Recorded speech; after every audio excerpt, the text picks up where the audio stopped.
한 주간 뜨거운 국제 정세와 관련해 핵심을 짚어줄 분입니다. 미중 관계 전문가시죠? 한국국방연구원의 이강규 박사 나오셨습니다. 박사님 안녕하십니까? 네, 안녕하세요. 예, 박사님이 나올 때 요 시그널 저는 오늘 처음 들었는데 우리 작가님이 새롭게 또 특별하게 만들어 주신 것 같아요. 우리 조연출님이 감사합니다. 그러시구나. 예. 저는 이강규 박사님만을 위한 이거 굿모닝 이슈 브리핑 시그널인가 이거 좀 착각을 했어요. 워낙 다들 우리 제작진들이 좋아하셔가지고. 감사한데 상당히 부담스럽네요. 그러니까 저도 약간 시샘이 나는데. 그래요. 그래 박사님, 근데 좀 간만에 나오셨어요? 꽤 오래 전에 뵀던 것 같습니다. 네, 한 달 정도 된 것 같습니다. 그죠. 네. 그러면 한 달 사이면 정말 이 국제 정세 많이 변했을 텐데. 뭐가 좀 가장 생각나세요? 오늘 뭐 다룰 얘기도 있겠지만. 예, 워낙 요새 급변하는 상황이라서 이것저것 사건들이 많은데 최근에 가장 좀 놀라웠던 거는 역시나 미국의 이란에 대한 핵 공습이 아니었을까 생각합니다. 그래요. 그럼 오늘 미국의 이란 핵시설 공습 관련해서 좀 얘기 한번 풀어보겠습니다. 이거 진짜 당시에 막 기사가 업데이트 되면서 이거 정말 이게 전쟁까지 가는 거 아니야? 이게 3차 세계대전까지 가는 거 아니야? 뭐 이런 그 우려의 목소리도 나왔어요. 근데 이 정말로 이 조변석계 하는 우리 그 많은 외국의 지도자들 덕분에 좀 잘 마무리되고 있습니다. 지금 상황은 좀 정리 좀 해주세요. 네. 지금 뭐 일단 휴전 상태이고 뭐 양국이라고 하면 이제 미국까지 3국이 다 어느 정도 합의를 이뤘다고. 미국, 이란, 이스라엘. 네, 이렇게 뭐 정리가 됐다고 볼 수 있을 것 같고요. 뭐 원이 우려했던 뭐 이란의 보복이나 아니면 뭐 이스라엘의 전쟁 재개 같은 것도 있었지만 어느 정도 이제 봉합 수준에서 각자가 체면 살리기 정도의 어떤 액션에서 그쳤기 때문에 뭐 당분간은 미국 주도로 다시금 협상이 이루어지고 또 이란의 핵 문제도 어느 정도 이제 이란과 미국 사이에 또 협상이 지속되지 않을까, 재개되지 않을까 뭐 이렇게 생각이 듭니다. 그러면 이번 전쟁을 통해서 가장 최대 수혜국은 미국? 어디로 얘기해야 될까요? 순서대로 좀 한번 얘기 좀 해주세요. 사실 뭐 현 상황에서 수혜국을 꼽기는 좀 어려운데요. 뭐 제가 뭐 다 아시는 것처럼 중동 전문가는 아니고 이것저것 생각을 해보자면 다만 가장 뭐 이득을 봤다고 하는 건 미국이라고 할 수 있을 것 같습니다. 왜냐하면 미국의 이제 평판과 관련된 문제인데 사실은 트럼프 1기 때도 트럼프 대통령이 굉장히 강한 어조를 많이 사용했고 국제 정세에 있어서 여러 가지 위기 상황까지도 많이 초래했고 사실 북한에 대해서도 이제 맥시멈 프레셔 뭐 이런 얘기들을 많이 했었잖아요. 그럼에도 불구하고 이제 실제적인 군사 행동은 굉장히 자제했었던 측면이 있단 말이죠. 근데 2기에 들어서도 어느 정도 그런 양상일 것이다라는 좀 전망들이 있었는데 이번에 실제로 좀 모두가 놀랍게도 무력을 사용했거든요. 뭐 이런 점에 있어서 트럼프 대통령의 말이 단순한 허언은 아니다. 그러니까 미국에서 어떠한 조치를 할 수 있다라는 좀 시그널을 전 세계에 알린 것이 아닌가라는 생각이 들고요. 두 번째는 뭐 이스라엘이겠죠. 이스라엘은 뭐 목표로 했었던 미국에게 요청을 해서 이란의 핵시설을 타격을 했으니까 본인들이 할 능력이 없는데 미국이 도와준 측면이 있기 때문에 이스라엘로서도 소개의 성과를 거뒀다라고 볼 수 있고요. 당연히 이란으로서는 뭐 손해를 본 측면이 있다고 볼 수 있겠습니다.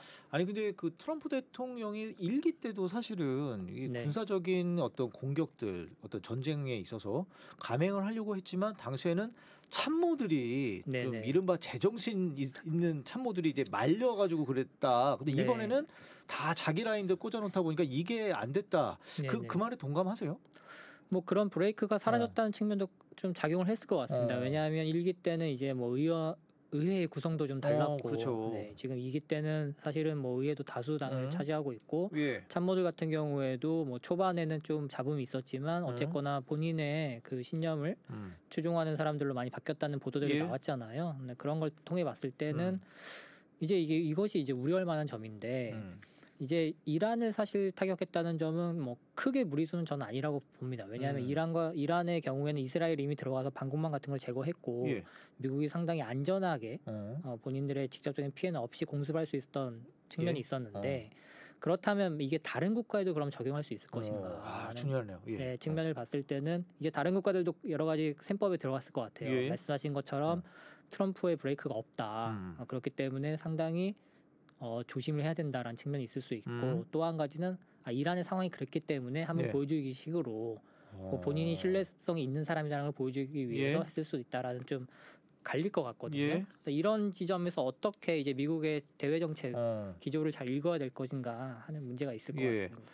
지금 박사님이 말씀해주신 그 어떤 나라라고 칭하셨지만 저는 북한이 좀 생각이 나긴 해요. 아니, 북한도 물론 그죠. 당연히 들어가겠죠. 그러면 네. 뭐 북한 전문가는 아니시지만 그래도 답변을 해주실 수 있을 것 같아서 제가 여쭤보면 그럼 앞으로 북한의 김정은은 어떤 스탠스를 좀 취하게 될까요? 좀 다르잖아요. 핵무력 완성을 선언했고 실제로도 있고 네. 이란하고는 좀 많이 상황이 다를 텐데. 네, 제가 우리 최사님 덕분에 여러 가지 국제안보 전문가로 거듭나고 있는 제가 좀 원고에 없는 질문에서 좀 네, 죄송합니다. 같은데 그 북한 같은 경우에도 당연히 똑같은 고민을 하겠죠. 어. 근데 북한은 여러 가지 이제 상황이 다르다는 것도 저희도 잘 알고 있지 않습니까? 예. 그러니까 이란과는 비교할 수 없을 정도로 핵이 고도화돼 있고 실제로 미국을 타격할 수 있는 능력도 있고. 근데 이제 트럼프 같은 경우는 계속해서 이제 김정은과 사이가 좋았다, 북한과의 뭐 대화가 열렸다는 식으로 계속 제스처를 보내고 있는데 예. 북한은 지금 거절하는 모양새를 계속 보이고 있잖아요. 근데 내부적으로 고민이 많다는 거죠. 그러니까 트럼프의 이러한 조치들을 만약에 받아들이지 않았을 경우 예. 계속해서 어느 정도까지는 협상의 시그널을 계속 트럼프가 보내고 있지만 북한이 어느 정도 거절하다가 그 임계점을 넘어섰다고 트럼프가 판단을 했을 경우에 예. 실제로 이번 이란과 같은 경우에도 어떤 보도에 따르면 트럼프가 핵 공습을 결심하게 된 경우에는 이란과의 협상이 이제 완전히 물 건너갔다는 판단이 예. 이유다라는 예. 게 있기 때문에 북한으로서도 그 임계점에서 상당히 많은 고민을 할 것 같고 제 개인적인 생각으로는 어느 정도 협상의 물꼬는 트지 않을까. 왜냐하면은 트럼프가 공격을 할 수 있다. 하지만 북한을 공격하는 거는 또 대한민국이라는 문제가 있는데 예. 그렇다면은 뭐 실제로 그렇게 할 것인가? 라는 고민 여러 가지 고차원적인 방정식이잖아요. 그런 상황에서 굳이 그러면 뭐 대화를 한번 안 해볼 이유는 없는 거니까 조만간에 한번 북미 간에 또는 뭐 남북 간에 예. 어떠한 대화의 장이 열리지 않을까라고 조심스럽게 그래. 좀 추측을 해봅니다. 그 조심스러운 그 시점은 한 어느 점으로 보세요? 그 조심스럽다는 거는 이제 여러 국가의 노력에 달려 있을 것 같은데 우리나라 같은 경우도 이제 신정부가 출범했지 않습니까? 그러면서 대북 스탠스가 많이 바뀔 것 같고 그러니까 여기에 대해서 북한이 어느 정도의 호응을 할 것인지가 일단 하나의 관건이어서 예. 다만 그 시기가 아주 늦춰지진 않을 수 있다라는 생각이 좀 듭니다. 아 그렇군요. 뭔가 좀 모멘텀이 하나 있으면은 좀 아주 급물살을 탈 수도 있겠네요. 네, 그럴 예? 것 같습니다. 일단은 뭐 당장에 7월로 나오고 있는 한미 정상회담 예. 에서 어떠한 이제 결과들이 좀 도출되는지 또는 그 전에 있는 이제 좀 있으면 쿼드 다시 하거든요. 예. 쿼드에서 미국이 북한 관련된 또 발언을 어떻게 할 것인지 뭐 이런 것들이 좀 더 쌓여서 뭐 하반기 그래요. 정도에는 뭐가 나오지 않을까. 그래요. 저 여튼 뭐 평화를 저희들이 그 염원하는 입장에서는 좀 미국이 뭐 악의 축 막 이런 거 안 했으면 좋겠어요. 북한을 좀 자극할 만한 말을 할 필요 없지 않을까요? 네, 뭐 트럼프 같은 경우에는 직접적으로 그런 표현을 뭐 쓰진 않을 것 같고요. 그래요? 오히려 예. 뭐 김정은에 대해서 계속해서 호감을 표했기 때문에 뭐 어쨌든 간에 뭐 그런 식의 북한을 좀 자극하는 용어를 사용한다기보다는 계속해서 어떠한 협상을 위한 조건을 제시하면서 그거에 대한 반응을 좀 강요할 것 같습니다. 그렇군요. 아니 근데 그 이번 전쟁을 통해서 이 트럼프 대통령 미국이 뭐 최수의 국가다라고 말씀해 주셨잖아요. 그럼 트럼프 대통령의 진짜 목적이 이 노벨 평화상 수상하는 거잖아요. 실제로. 옛날에 이런 얘기하면 에이 그냥 농담이지 그런데 실제로 이제 트럼프 대통령이 거기에 대한 어떤 그 의지, 희망 이런 것도 보인 게 많아서 그럼 좀 한 걸음 더 다가갔다 이렇게 볼 수도 있겠네요. 노벨 평화상에. 뭐 사실 노벨 평화상이라는 것은 굉장한 그 정치적인 그런 상황에 따라서 주어지는 걸로 저는 인식을 하고 있는데 트럼프 대통령이 이번에 무력을 사용했다는 건 사실 평화는 배치되지 않습니까? 그러네요. 그렇지만 그럼에도 불구하고 이제 트럼프 대통령 입장에서 할 수 있는 게 그렇다면 내가 뭐 인명 피해를 야기를 거대하게 했느냐? 우리는 되게 초정밀적으로 그 시설만을 타격을 했다라고 할 수 있고 뭐 구체적인 전쟁의 피해보다는 훨씬 적고 그런 궁극적인 평화를 위해서 뭐 노력을 하고 있다. 이란 핵시설을 아예 없애보려고 했으니까. 네네, 뭐 그런 식의 메시지를 할 수 있을 것 같은데 중요한 거는 뭐 이 사건 하나만으로 노벨 평화상이 될 수는 없을 것 같고요. 그렇죠. 이후에 나오는 그러니까 노벨 평화상을 수상하신 분들의 대부분의 업적을 보면 협상을 통한 어떠한 그 구도를 정착시키는 노력 이런 것들이었거든요. 그러니까 만약에 이란과 이스라엘의 전쟁에 대해서 트럼프 대통령이 어떠한 식의 중재를 통한 평화를 도출해낼 것인가. 중동에서는 뭐 이런 게 더 관건일 거고 뭐 우크라이나, 러시아도 아직도 해결이 안 되고 있지 않습니까? 그러니까 이런 여러 가지 것들을 풀어 나간다면 뭐 평화상의 가능성도 있긴 하겠죠. 그래요. 아니 이제 박사님 같은 경우는 미국과 중국 전문가신데 그럼 이번에 좀 중국 얘기를 좀 해보죠. 이 이란의 뒷배가 중국으로 많이들 알려져 있지 않습니까? 혹시 중국은 좀 이번 사태를 어떻게 좀 바라보고 있습니까? 뭐 중국에서 나오는 공식적인 반응은 동일하고요. 예. 항상 뭐 평화적인 해결을 추구하는 거고 뭐 이번에 휴전안도 상당히 환영한다는 입장이었고. 예. 그러니까 중국이 뭐 이란의 뒷배라기까지는 조금 애매할 것 같습니다. 그래요? 뭐 어느 정도의 지원을 했는지는 뭐 명확하지 않고 또 실제로 지원을 했을까라는 생각도 좀 들고요. 예. 뭐 이번에 이란에서 중국을 방문해서 굉장히 고마움을 표하기도 했는데 상하이 협력기구에 참석을 했잖아요. 예. 거기서 이제 고마움을 표현하면서 당부를 한 게 뭐냐면 이러한 휴전에 대한 어떠한 그 진척을 중국이 좀 힘을 실어줬으면 좋겠다. 중국이 좀 도와줬으면 좋겠다. 예. 이런 얘기를 했기 때문에 여기서 이제 중국이 좀 개입을 해서 상황을 정리한다면 중국으로서는 뭐 이란을 보호한다기보다는 예. 이 중동 자체의 안정과 평화 이 부분에 더 방점을 둘 것 같습니다. 예. 아 그리고 또 중국 입장에서는 이게 미국의 어떤 시선이 이 중동 쪽으로 옮겨가는 거 거기에 대해서는 솔직히 좀 속으로 웃고 있을 것 같아요. 뭐 속내는 좀 좋아할 것 같은데요. 저도 왜냐하면은 일전에도 말씀드렸던 것 같은데 한 지난달에 던 것 같은데 일단 미국이 관심을 분산시켜 놓으면 중국으로서는 뭐 시간적이나 물리적이나 조금 더 여력을 비축할 그 기회가 생기는 것이고 뭐 그렇게 된다면 중국으로서 전혀 나쁘지 않으니까요. 네. 다만 이제 한 가지 우려는 중동에서의 어떤 불안정이 중국 같은 경우에도 굉장히 많은 에너지를 수입에 의존하고 있지 않습니까? 그렇기 때문에 그런 거에 있어서 중국이 좀 타격을 받을 가능성을 우려를 하겠지만 미국 자체가 어떠한 힘을 기울여서 아니면 노력을 기울여서 중동 문제를 신경 쓴다는 거는 뭐 중국으로서 나쁘지 않을 것 같습니다. 그렇군요. 지금 저희가 굿모닝 이슈 브리핑 이강규 한국국방연구원 박사 모시고 이란 미국의 그 이란 핵시설 공습 이후에 어떤 현상이 지금 벌어지고 있는지에 대해서 지금 얘기 나눠보고 있습니다. 아니 그럼 지금 미국과 이번 좀 다른 얘기를 좀 해보죠. 예, 네. 미국과 중국 간의 무역 협상 얘기 한번 해보고 볼 텐데 이게 한 3주 됐던 것 같아요. 그죠? 그렇죠. 한 9일 10일 요 정도에 전쟁 전에 그 이슈가 그때는 막 이슈화가 돼가지고 뭐 조만간에 타결될 것 같지도 막 하다가 3주 동안에 이거 이란 그 이스라엘 그 전쟁 때문에 그 관심이 좀 떨어졌는데 이게 보니까 당시에도 이 구체적으로 협상 결과는 좀 공개되지는 않았어요. 네, 뭐 그러니까 1차 협상 때와 달리 그러니까 사실은 1차 협상 때에 대한 내용들에 대한 어떤 이행 방안 합의 정도의 수준이었는데 그때도 이제 합의는 됐는데 중요한 건 이제 최종 승인. 그러니까 양국 지도자들의 최종 승인이 남아 있다라는 얘기들이 있었고 실제적으로 한 3주 정도 지날 때까지 별다른 합의가 뭐 완전히 확정되었다라는 보도가 없었거든요. 근데 그러다가 이제 지난주 한 목요일 금요일경이죠. 그때 이제 트럼프 대통령이 중국과 이제 완전한 합의를 이뤘다라고 발표를 하면서 이제 2차 무역 협상에 대한 내용도 이제 시행이 될 것 같은데요. 구체적인 내용이 나왔나요? 그러면? 구체적이라기보다는 이제 큰 틀은 중국이 지금 히토류에 대해서 대미 수출을 막고 있었는데 그 부분을 좀 풀어주는 거, 거기에 대해서 상응해서 미국도 어떤 제한 조치들을 조금 더 걷어들이는 거, 뭐 이런 정도의 합의인데요. 실제적으로 이제 이행이 어느 정도 수준까지 잘 이루어지고 이걸 발판으로 이제 더 큰 협상이 또 있어야 될 거거든요. 지금 뭐 추가 협상은 당연히 있겠죠. 네네, 계속해서 이제 계속 줄다리기가 이어질 것 같습니다. 근데 참 히토류가 세긴 세요. 네. 좀 그게 뭐 자석을 만드는 뭐 그 연료 이렇게 생각하면 좀 쉽나요? 히토류가? 제가 뭐 정확한 기술적인 부분은 또 좀 전달해드리기 어렵긴 하지만 일반적으로 말씀드리면 우리가 생활하고 있는 여러 가지 일상용품, 가전제품 이런 데 들어가는 것뿐만이 아니고요. 그러니까 국방 관련해서도 굉장히 중요한 맞아요. 부분이고요. 뭐 미사일이나 스텔스 기능 같은 데도 뭐 히토류가 필수니까요. 워낙 히토류 종류가 많기 때문에 뭐 어떤 부분에 어떻게 활용되는지 중요하지 않지만 어쨌거나 전 세계 히토류에 있어서 공급망 차원에서는 중국이 가장 많은 비중을 차지하고 있기 때문에 90%라고 해요, 맞습니까? 그래서 중국에서 어떠한 그런 물자의 수출을 제한하게 되면 상대국으로서는 상당히 괴로울 수밖에 없습니다. 그렇군요. 참 중국이 이렇게 뭐랄까 믿는 구석이 바로 히토류라는 거는 또 참 몰랐습니다.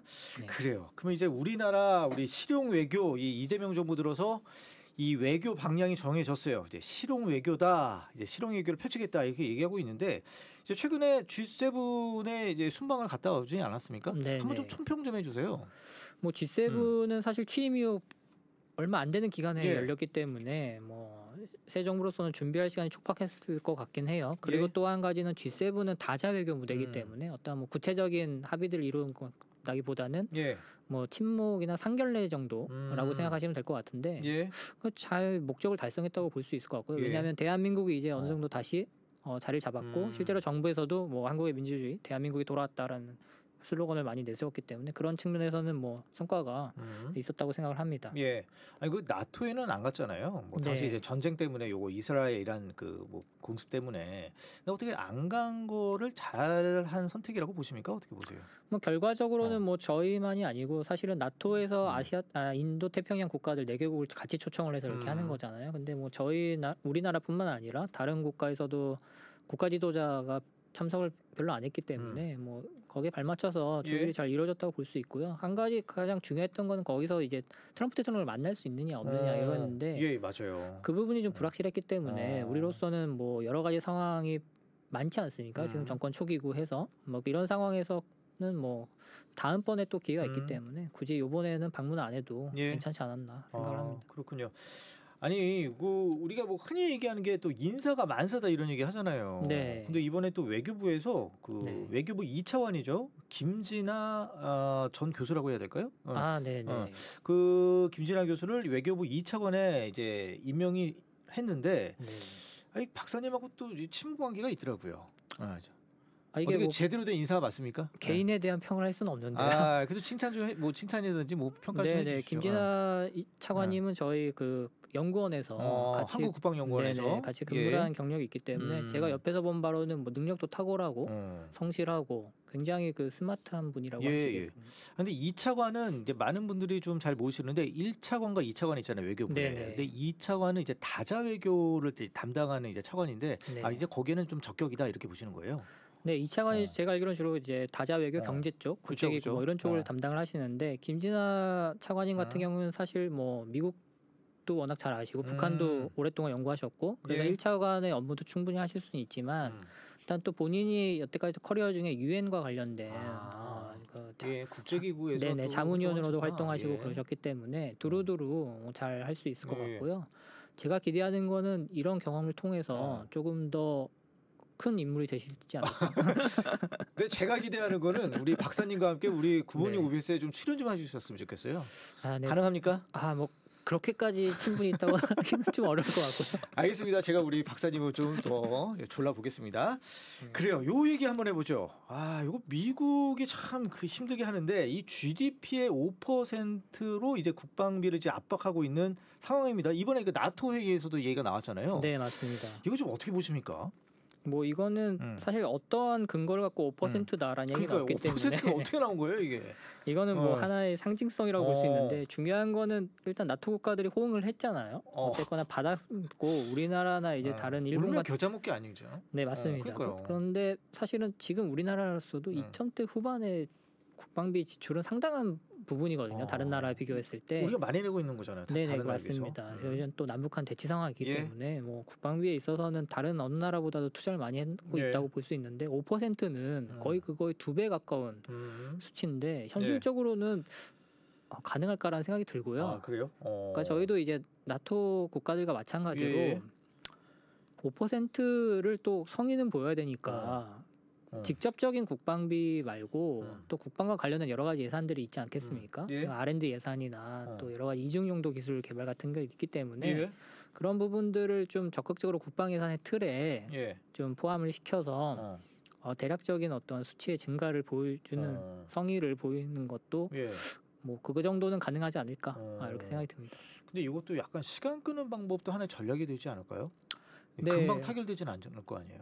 뭐 저희끼리 얘기지만 실제로 나토도 그런 방식을 취했지만 타결은 또 타결이 아니라 발표는 금방 하더라도 그 시점은 뭐 저희가 나름대로 정하기 나름 아니겠습니까? 뭐 2035년이든 2040년이든 좀 장기로 잡아서 그 우리는 이것을 목표로 삼고 있다 정도로만 하더라도 미국으로서는 만족할 만한 성의가 아닐까 생각이 듭니다. 아니 근데 이게 참 까마귀 날짜 배 떨어지는 격으로 이 중동의 또 이 개입 그러니까 뭐랄까 이게 중동 전쟁이 요때 이 나토 회의 때 팍 터져가지고 오히려 또 국방비를 또 그 어떤 그 인상에 대한 근거가 또 확실해지는 것 같아요.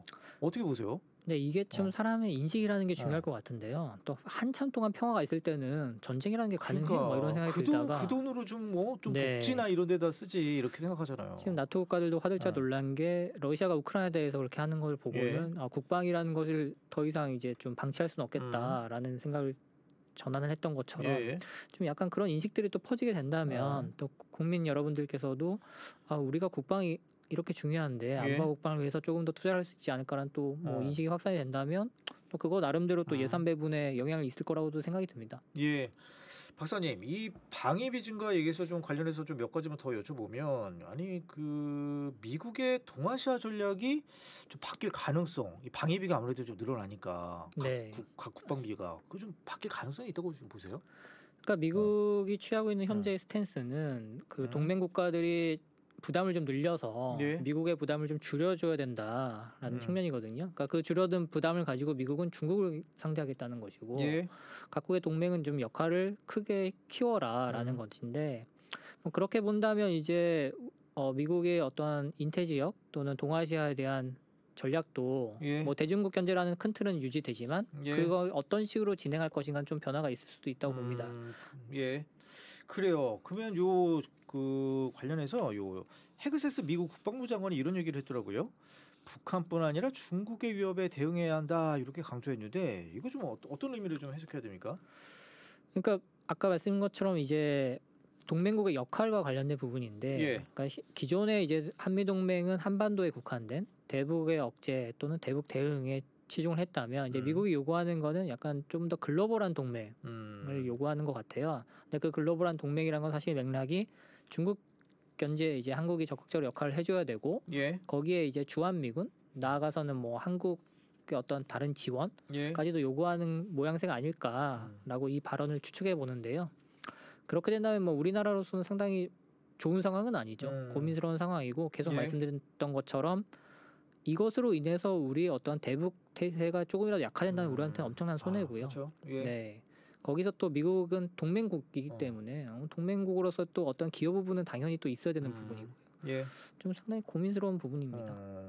그래요. 그러면 우리가 이제 이 뭐 마무리할 질문은 아니지만 우리가 어떤 스탠스를 좀 취해야 될지 이런 국제 정세 상황에서 좀 걱정이 해요. 이번 정부에 제가 알기로도 여러 좋으신 분들이 많이 들어가셔서 지금 뭐 한창 고민들을 많이 하고 계실 것 같기는 해요. 근데 어쨌거나 이거는 정권의 문제가 아니고 우리나라 국가 차원에서 계속 안고 있었던 또 앞으로도 해결해야 될 문제이기 때문에 어느 정도의 좀 뭐 기본적인 방향은 필요한데 어쨌거나 한미 동맹은 버릴 수 없는 것이고 또 약화돼서도 안 되는 것이기 때문에 이걸 한 축으로 놓고 그 안에서 우리가 그렇다면 중국과 척을 질 것인가? 또 그건 아니거든요. 물론 중국으로서도 경제적으로 많이 지금 더 긴밀한 데가 또 중국 아니겠습니까? 네네 뭐 그렇기도 하고요. 또 미국으로서도 중국을 적대시한다고 하지만 흔히 뭐 혹자들은 뭐 적국이라고 표현도 쓰지만 그럼 실제적으로 어쨌든 뭐 지구상에서 지워버려야 될 존재로 보느냐 또 그건 아니라고 생각을 하거든요.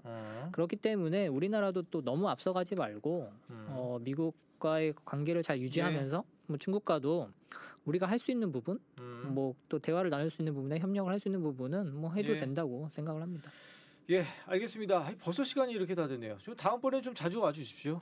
네, 알겠습니다. 알겠습니다. 네, 굿모닝 이슈 브리핑 한국국방연구원 이강규 박사였습니다. 고맙습니다. 네, 감사합니다.